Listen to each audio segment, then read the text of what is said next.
Good morning friends. So welcome to the prelims booster session. आज का पहला topic है अंडमान एंड निकोबार कमांड। तो हमारे जो चीफ ऑफ डिफेंस स्टाफ हैं उन्होंने हमारे अंडमान और निकोबार कमांड के 21st रेजिंग डे पर उन्हें फेलिसिटेशंस पे की हैं। तो अब हमारी जो अंडमान और निकोबार कमांड है उसमें चारों हमारी जो आर्मी, नेवी, एयरफोर्स और कोस्ट गार्ड चारों आते हैं। तो एक तरह से ये क्वाड लाइक स्ट्रक्चर है जिसके अंदर चारों आपकी फोर्सेस आती हैं। और इसके अंदर जो है ये एक एस्टैब्लिश की गई थी जब 2001 में, तो ये ट्राई सर्विस कमांड की तरह इसको एस्टैब्लिश किया गया था। और इसको एक 3 स्टार लेवल के ऑफिसर जो हैं वो रोटेशनल बेसिस पर हेड करते हैं। जैसे कि एक बार जो होगा वो कोई आर्मी से कोई इसका जो कमांडर इन चीफ होगा, फिर जब उनकी रिटायरमेंट हो जाएगी तो कोई नेवी से होगा, फिर कोई एयरफोर्स से होगा। तो ऐसे रोटेशनल बेसिस पर होती है इसकी कमांडिंग जो है वो रोटेशनल बेसिस पे की जाती है। 2001 में इसको बनाया गया था।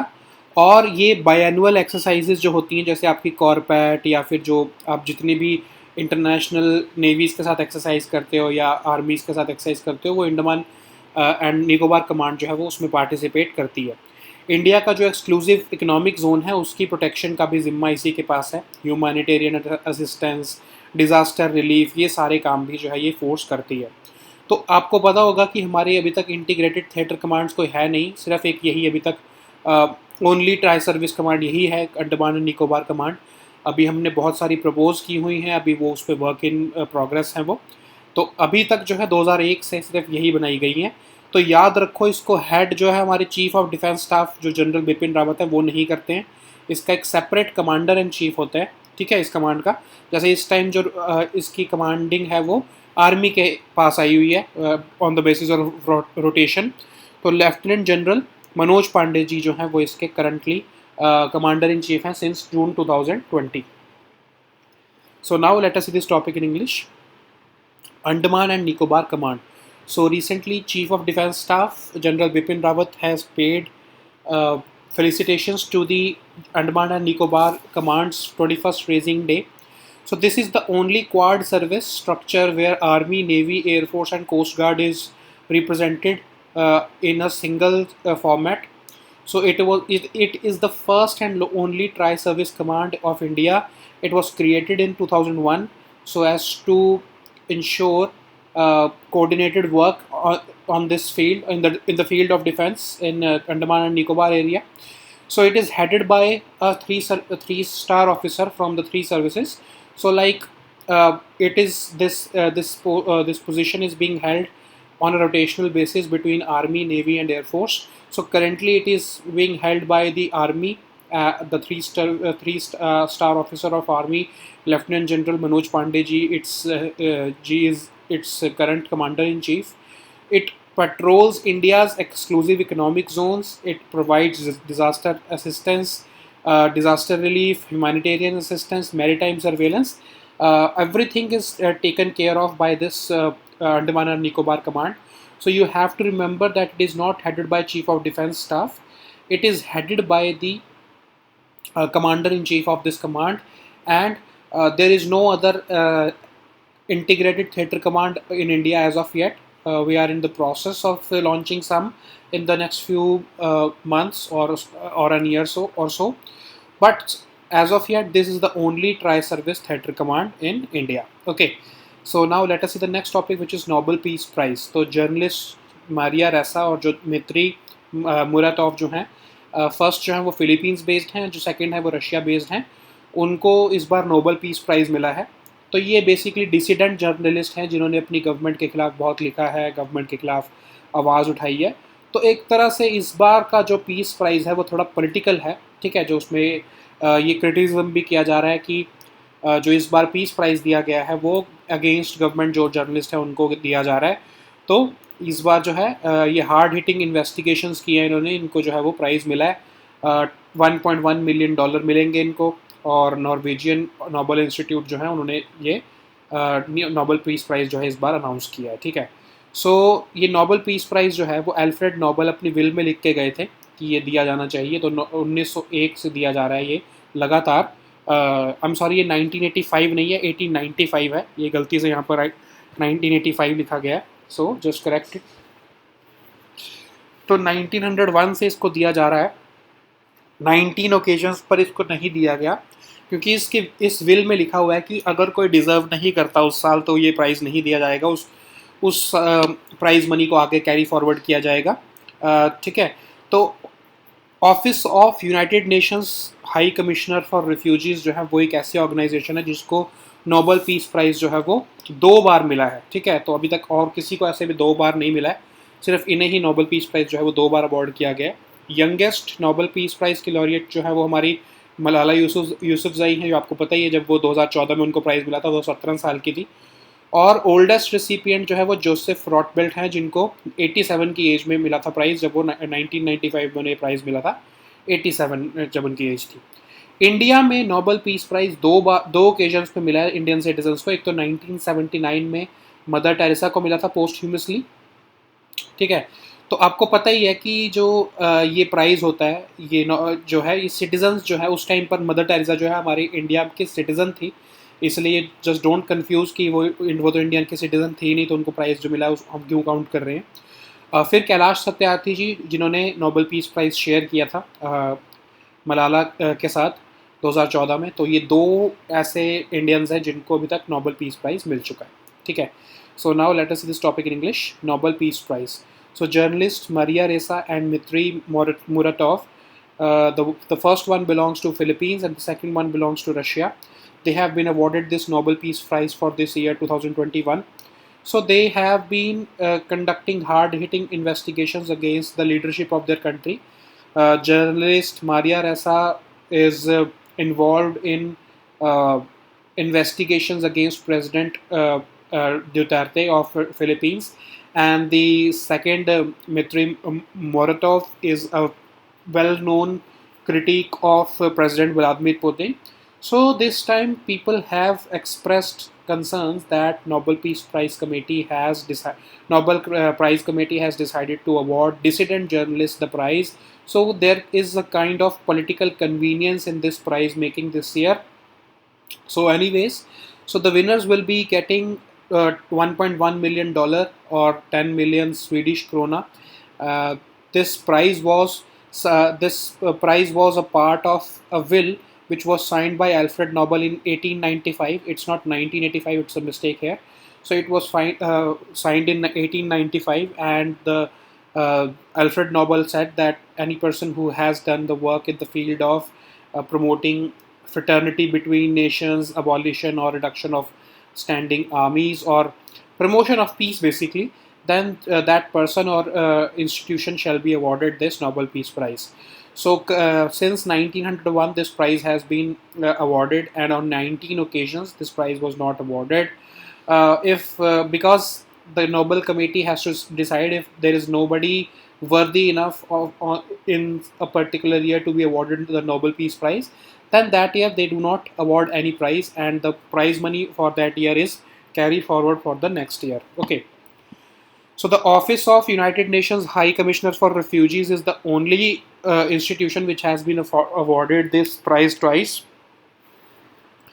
The youngest Nobel Peace Prize laureate is Malala. You know about that. When she was awarded this prize, she was 17 years old in 2014. And Joseph Rothbelt was given this award when he was at the age of 87 in 1995. From India, two Indian citizens have received this Nobel Peace Prize. The first one is Mother Teresa, who was awarded this prize in 1979. And the second one is Kailash Satyarthi, who shared this prize with Malala in 2014. You already know about that. Okay, so now let us see the next topic, which is Nobel Prize for Literature. तो अब्दुल रज़ाक गुरना जो हैं 72 years उनकी as है, Zanzibar में वो born हुए थे, उनको इस बार का नोबेल प्राइज़ फॉर लिटरेचर मिला है। वो 5th अफ्रीकन राइटर हैं जिनको नोबेल प्राइज़ फॉर लिटरेचर मिला है। तो उन्होंने उनकी जितनी भी राइटिंग्स हैं मोस्टली वो एक ही थीम पर होती है कि इमिग्रेंट्स जो हैं, जब वो अफ्रीका से या अफ्रीका अरब वाला जो रीजन है वहाँ से जब वो माइग्रेट करके किसी और कंट्री में जाते हैं तो उनका एक्सपीरियंस कैसा रहता है, तो उसके ऊपर उन्होंने अपनी ज़्यादातर जो है राइटिंग्स लिखी हैं। उनको इस बार जो है वो नोबेल प्राइज़ फॉर लिटरेचर मिला है। तो ज़ांज़ीबार के बारे में आपको पता होना चाहिए कि वो आपको एक आइलैंड तो दिखेगा, बट वो एक सेपरेट कंट्री नहीं है, वो एक ऑटोनॉमस रीजन है, तंजानिया का जो एक कंट्री है। ठीक है, तो So now let us this topic in English. Nobel Prize for Literature. So Abdul Razak Gurna, who was born in Zanzibar but now lives in UK, has been awarded this Nobel Prize for Literature. He's the fifth African writer to win this Nobel Prize for Literature. He has written extensively about experiences of an immigrant, how the exile and loss of an immigrant shapes his identity and culture. So most of his books have the African Arab protagonists because he's sharing the experience of an immigrant who migrates from Africa to these developed or Western countries. So he belongs to Zanzibar actually, which is an autonomous region of Tanzania. It's not a sovereign country, or it's not a separate sovereign country. Zanzibar is an island region of Tanzania only. Okay, so now let us see the next topic, which is HAC for Nature and People. तो India जो है उन्होंने high ambition coalition for nature and people को join किया है, जिसके 70 countries already member हैं. तो उसमें बहुत सारी तरह की कंट्रीज़ हैं, ग्लोबल नॉर्थ से लेकर ग्लोबल साउथ तक की जो कंट्रीज़ हैं, डेवलप्ड से लेकर अंडर डेवलप्ड, या फिर I am sorry not under developed but developing countries, ये एक सही टाइप टर्मिनोलॉजी है. तो ये कंट्रीज़ इसकी मेंबर हैं. इवन पाकिस्तान भी इसमें एक मेंबर कंट्री है. तो इंडिया जो है वो ब्रिक्स ब्लॉक में सबसे पहली कंट्री है जिसने इसको ज्वाइन किया है. आने वाले टाइम में कहा जा रहा है कि चाइना भी ज्वाइन करने वाला है इसको, ठीक है, लेकिन चाइना से पहले इंडिया ने इसको ज्वाइन कर लिया. और इसका गोल ये है कि 2030 से पहले हम प्लैनेट की 30% जो है प्रोटेक्शन, जो रिसोर्सेज और जो है हमारे, उनको प्रोटेक्ट करेंगे. तो एक तरह से ग्लोबल बायोडाइवर्सिटी फ्रेमवर्क का पोस्ट 2020 एजेंडा जो है वो HAC ने ही डिसाइड किया है, ठीक है. So now let us see this topic in English. India has recently joined this high ambition coalition for nature and people. So already more than 70 countries are part of this coalition. It aims to protect the environment or the planetary resources by at least 30% of the planet by the year 2030. So HAC has a mix of countries belonging to both developed as well as developing paradigm of the economy. India is the first country in the BRICS bloc to join this coalition. Pakistan is already a member country. So it is being contemplated that in the next few weeks, China will also be joining this coalition because it is also hosting this high-level biodiversity meeting. And there is a possibility that China will also join this HAC. So now let us see the next topic, which is cyber security and power sector. तो ministry of power जो है उन्होंने एक guidelines issue की हैं कि cyber security power sector में कैसे इंश्योर की जाएगी. तो सेंट्रल इलेक्ट्रिसिटी अथॉरिटी ने ये गाइडलाइंस को इशू किया है under section 3 subsection 10 of cyber security in central electricity authority regulations 2019. तो इसमें कहा गया है कि पावर सेक्टर्स की जितनी भी यूटिलिटीज़ हैं उनको एक साइबर सिक्योर इकोसिस्टम जो है वो एस्टैब्लिश करना है. पहली बार एक ऐसी कॉम्प्रिहेंसिव गाइडलाइंस इशू की जा रही हैं cyber security in power sector के कंटेक्स्ट में. अभी गाइडलाइंस क्या कहती हैं कि अर्ली वार्निंग, वल्नरेबिलिटी मैनेजमेंट और रिस्पांस टू सिक्योरिटी थ्रेट्स के बारे में ध्यान देना है जितनी पावर सेक्टर कंपनीज हैं उनको. और इन केस अगर उनके जो है असेट्स जो हैं वो हैक हो जाते हैं या साइबर अटैक होता है तो वो कैसे सिक्योर करेंगे अपने रिमोट ऑपरेशंस. अब होगा क्या, चाइना ने अगर समझ लो दिल्ली की पावर यूटिलिटी के ऊपर कोई अटैक करा, साइबर अटैक किया, तो वो तो चाइना जो है वो बंद कर देगा वहाँ पे, ठीक है, उनके पावर जो डिस्कॉम्स हैं उनको. तो उसकी ऑपरेशंस को हम कैसे रिमोटली जो है वो ऑपरेट करेंगे और कैसे हम सर्विसेज को रीस्टोर करेंगे, इन सब के बारे में भी इस गाइडलाइंस में बताया गया है. तो ये गाइडलाइंस कहती हैं कि ये सारी entities, not just power sector companies, even telecom companies जो सिस्टम सप्लाई करेंगी, इक्विपमेंट सप्लाई करेंगी पावर सेक्टर कंपनीज में, उन सबको भी इन गाइडलाइंस को फॉलो करना पड़ेगा, ठीक है. फिर गाइडलाइंस कहती हैं कि जो पावर सेक्टर में जो काम कर रही है कंपनीज, उनको सिर्फ ट्रस्टेड सोर्सेज से और ट्रस्टेड प्रोडक्ट्स ही परचेज करने हैं, प्रोक्योर करने हैं. इन केस अगर उनके पास कुछ अनट्रस्टेड प्रोडक्ट्स हैं या सोर्सेज हैं तो उनको उसके ऊपर एक ना एक जो है वो एक टेस्ट करना पड़ेगा, साइबर सिक्योरिटी का टेस्ट करना पड़ेगा, ताकि वल्नरेबिलिटीज़ को आइडेंटिफाई किया जा सके कि क्या कोई उनके मेलवेयर या कोई हार्डवेयर में ट्रोजन तो नहीं है जिससे कि पावर सप्लाई सिस्टम जो है नेटवर्क को हैक किया जा सकता, तो उनको वो ध्यान रखना पड़ेगा उसका, ठीक है। So now let us this topic in English, cyber security in power sector. So Ministry of Power has recently released guidelines for the cyber security in power sector. So basically Central Electricity Authority, under provisions of sections 3 subsection 10 of cyber security in the Central Electricity Authority rules 2019, they have issued these guidelines which will be adhered by all the power sector utilities so as to create a safe and secure cyber sector. So this is the first time that a set of comprehensive guidelines have been issued on cyber security in power sector. So these guidelines are saying that there should be a regulatory framework so as to put mechanisms to tackle security threats with early warning, vulnerability management, and response to security threats. So like I've given you an example, if China starts striking any power sector company of India, then it will disconnect that power sector, that grid. Okay, so like if China or hackers from China strike Delhi's power grid, then what will happen? Delhi will go blackout. So these guidelines are ensuring that there should be enough avenues for remotely operating these grids, so as to ensure that in case of a cyber attack we can maintain our power supplies and power systems. Okay, so these guidelines are applicable to all responsible entities and not just power sector utilities, because there is there is an overlapping or interlapping basically between telecom sector companies, because these power sector companies are procuring equipment, they are using communication techniques from these from these telecom companies. So these telecom companies or these system or equipment providers will also have to follow these guidelines.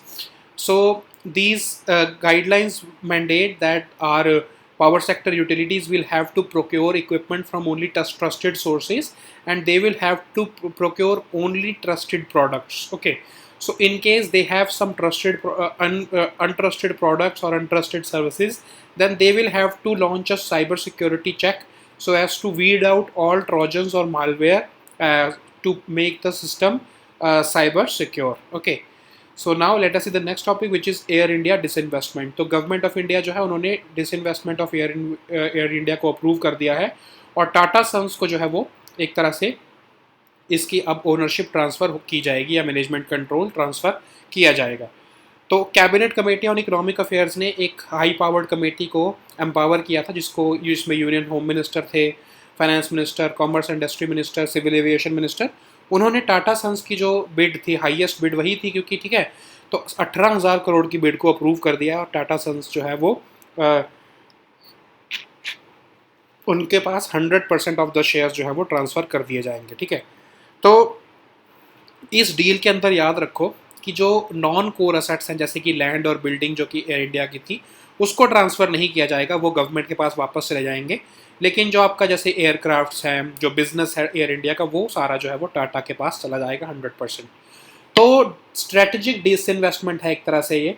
तो strategic disinvestment क्या होती है? तो disinvestment तो simple क्या होती है कि गवर्नमेंट अपना शेयर रिड्यूस कर ले. अगर गवर्नमेंट समझ लो किसी कंपनी में 51% शेयर होल्डिंग है उसकी, या समझ लो 80% है, तो वो अगर उसमें से 60% पे आ जाती है या 65% पे आ जाती है 10-15% शेयर बेच के, तो उसको कहते हैं हम डिसइन्वेस्टमेंट. लेकिन स्ट्रेटेजिक डिसइन्वेस्टमेंट का पर्पस शेयर बेच के पैसा कमाना नहीं होता. इसका मतलब होता है कि आप मैनेजमेंट कंट्रोल ट्रांसफ़र करना चाहते हो, ताकि जो है एक तरह से कंपनी जो है आपकी पब्लिक सेक्टर यूनिट, वो अच्छी तरह से एफिशिएंटली काम कर सके. तो अब इसमें ज़रूरी नहीं है कि 100% जो आप अपना, जैसे इस केस में तो 100% ट्रांसफ़र हो रही है इक्विटी, ज़रूरी नहीं है कि स्ट्रेटेजिक डिसइन्वेस्टमेंट में हर बार 100% ही ट्रांसफ़र ऑफ शेयर्स हो. कई बार ऐसे भी हो सकता है कि 49% जो है गवर्नमेंट शेयर होल्डिंग फिर भी रखे. लेकिन एसेंशियली मेन जो इसका इशू होता है वो होता है कि ट्रांसफ़र ऑफ मैनेजमेंट कंट्रोल. ठीक है, तो एक तरह से ये प्राइवेटाइजेशन होती है, सम सॉर्ट ऑफ प्राइवेटाइजेशन आती है इसके अंदर. और स्ट्रेटेजिक डिसइन्वेस्टमेंट इंडिया में इसलिए भी की जा रही है क्योंकि एक बेसिक आइडियोलॉजी है, एक बेसिक रूल है कि जब आपकी कोई भी सेक्टर आपकी इकोनॉमी का, उसके अंदर प्राइवेट सेक्टर कंपनीज एफिशिएंटली काम करना शुरू कर देती हैं, तो गवर्नमेंट का पास कोई भी राइट नहीं है कि वो उस सेक्टर में बिजनेस करे, ठीक है।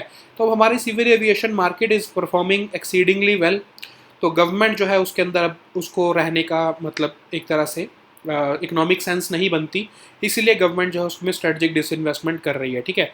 स्ट्रेटजिक डिसइन्वेस्टमेंट से कैपिटल तो आता ही आता है, लेकिन technological upgradation, efficient management practices भी आती हैं, ठीक है। तो इसलिए ये इंपॉर्टेंट हो जाता है। पैसा ही कमाना नहीं है सिर्फ इसमें से, आपकी टेक्नोलॉजी भी अपग्रेड करवानी है और आपकी मैनेजमेंट प्रैक्टिसेस भी अच्छी जो है वो उस कंपनी में या उस पब्लिक सेक्टर यूनिट में जो है लेकर आनी है। ये ऑब्जेक्टिव स्ट्रेटेजिक डिसइन्वेस्टमेंट का होता है, ठीक है। So now let us see this topic in English, Air India disinvestment. So Government of India has approved disinvestment of Air India, and the highest bid was given by Tata Sons. So they bid for 18,000 crore rupees. The second highest bid, in case you want to know, was by the SpiceJet founder, but the Tata Sons have secured it because they were the highest bidders. So the Cabinet Committee on Economic Affairs, they formulated an Air India specific alternative mechanism. So it was a committee which was comprising of Union Home Minister, Union Finance Minister, Union Minister of Commerce and Industry, and Union Civil Aviation Minister. So they have given their approval, and this 100% equity transfer will happen in the next few days to Tata Sons. Okay, so they have won the bid for 18,000 crore rupees. So you just have to remember that although they are getting 100% equity shareholding of Air India, they will not be getting the non-core assets like land and building which belong to Air India.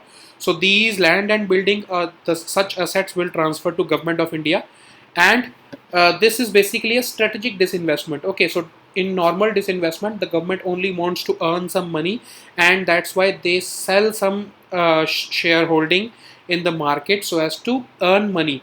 But strategic disinvestment's purpose is not just about earning money, but the larger objective is to get out of the business in that sector, okay, so as to infuse new management practices. So in strategic disinvestment, the government, if wants, it can go for 100% equity sale, or it can retain some sort of shareholding.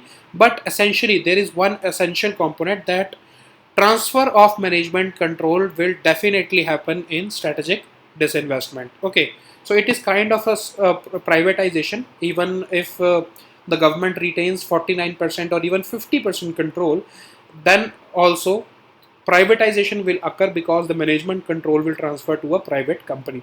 So strategic disinvestment makes sense in India, or rather anywhere, when if in any sector of economy there is a presence of highly competitive private sector, and they have come to such a level that they will be able to manage that particular sector of economy, then the government does not have any economic sense to remain a party in that sector. That's why the government goes for strategic disinvestment, because apart from the infusion of capital, it also brings technological upgradation and efficient management practices. Okay, so these are the objectives of strategic disinvestment, that not we just don't want only money, but we also want technological upgradation and new management practices. Okay, so these were our topics for today. For those who are preparing for UPSC prelims exam tomorrow, I wish you all the best of luck. We'll meet next time on Monday. So there could be a delay. There is a chance that we won't be having any class on Monday, but I will definitely try to have a class. But in case I do not take a class on Monday, then just cooperate with me, because then I will cover the section of current affairs of Monday on Tuesday. There will be basically an off on Monday, but I will definitely try to take a class on Monday. Okay, so these were our topics for today. We'll meet next time with new topics. Until then, goodbye and take care.